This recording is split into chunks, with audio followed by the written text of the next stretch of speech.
2,000 years ago, Rome was the most powerful empire on Earth. It had beautiful cities, grand temples, and an invincible army. The leader of this great army was a general named Maximus. He was a man of honor. He was brave, strong, and incredibly loyal to the old emperor Marcus Aurelius. The soldiers loved their general. They were ready to die for him. Maximus was a hero, but he did not want power. He did not care about political games, Roman Senate, or golden palaces. He had a simple dream. He wanted to finish the war, return to his beautiful home in Spain, hug his lovely wife, and see his young son. He wanted to be a simple farmer again. But the old emperor was very sick and close to death. Marcus Aurelius had a son named Commodus. Commodus was young, arrogant, and extremely jealous of the general. He knew that his father loved Maximus more. Commodus wanted to be the absolute ruler of Rome. One dark night, in a cold military tent, the old emperor closed his eyes forever. Commodus became the new emperor. Immediately, he ordered his guards to kill the general and his family. Maximus escaped, but he lost everything. He was captured by slave traders and put in heavy iron chains.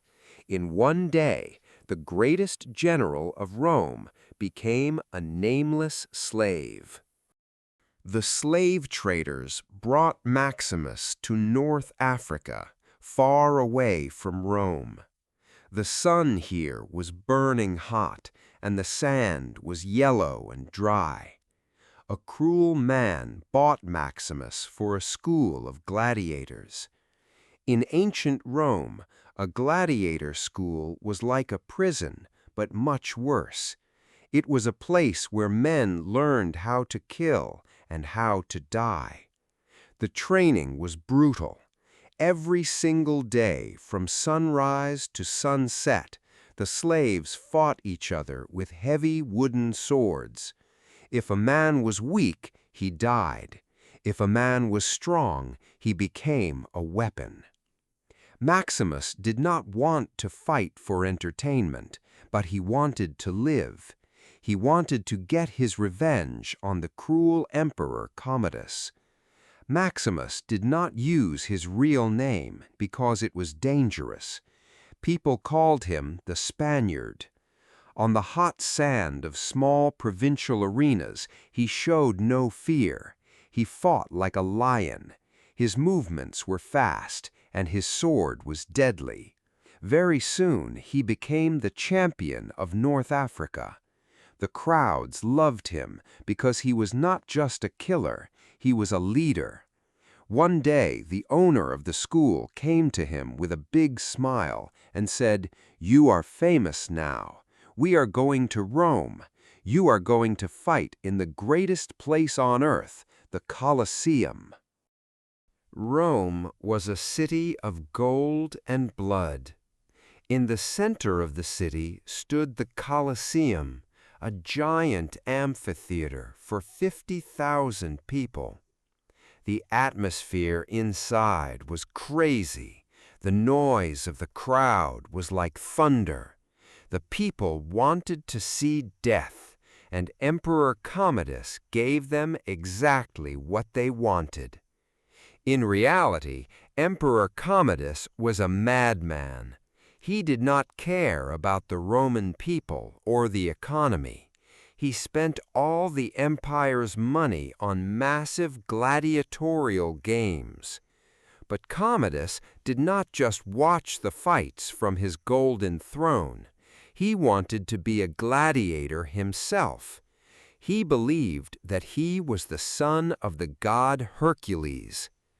Commodus entered the arena wearing expensive golden armor and a lion skin. He fought against wounded men, slaves with wooden swords, and exotic animals. It was a fake show, but the scared senators always shouted, "Hail, Commodus, the invincible champion!"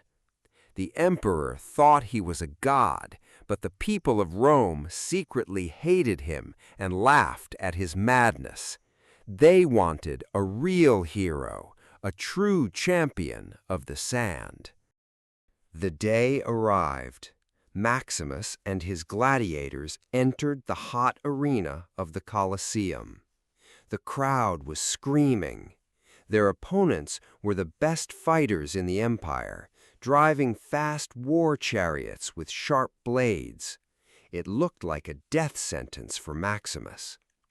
But Maximus was not just a fighter. He was a brilliant general.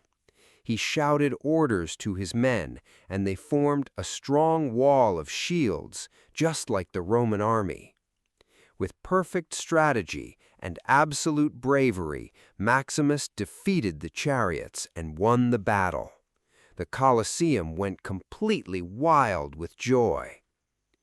Emperor Commodus was surprised and interested. He walked down from his high throne onto the bloody sand. He wanted to see the face of this incredible new champion.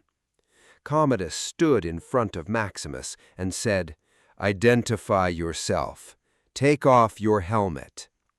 Maximus slowly pulled off his iron helmet, looked directly into the emperor's eyes, and spoke with a loud, cold voice. "My name is Maximus Decimus Meridius, commander of the armies of the north, loyal servant to the true emperor, Marcus Aurelius, and I will have my revenge." Commodus was shocked. He wanted to kill him immediately, but 50,000 people were shouting Maximus's name. The emperor was powerless against the love of the crowd. In the famous Hollywood movie, Maximus and Commodus fight a dramatic duel on the red sand of the Colosseum. Maximus kills the tyrant and then dies as a hero, joining his family in a beautiful afterlife.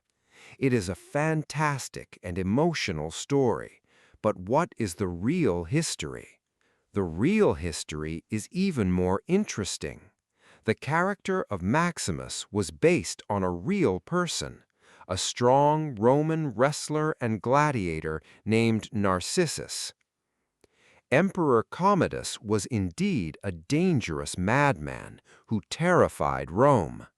The Roman senators and politicians realized that they had to stop the crazy emperor to save the empire.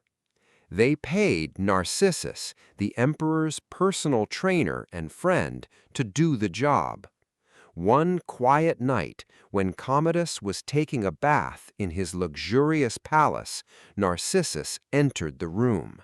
There was no grand arena and no shouting crowd.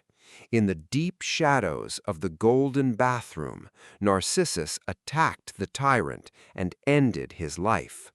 Rome was free from the mad king. The story of the Gladiator teaches us a great lesson. Even the most powerful tyrants in golden palaces cannot defeat the desire for justice and freedom. Their gold disappears, but the legends of brave men live forever.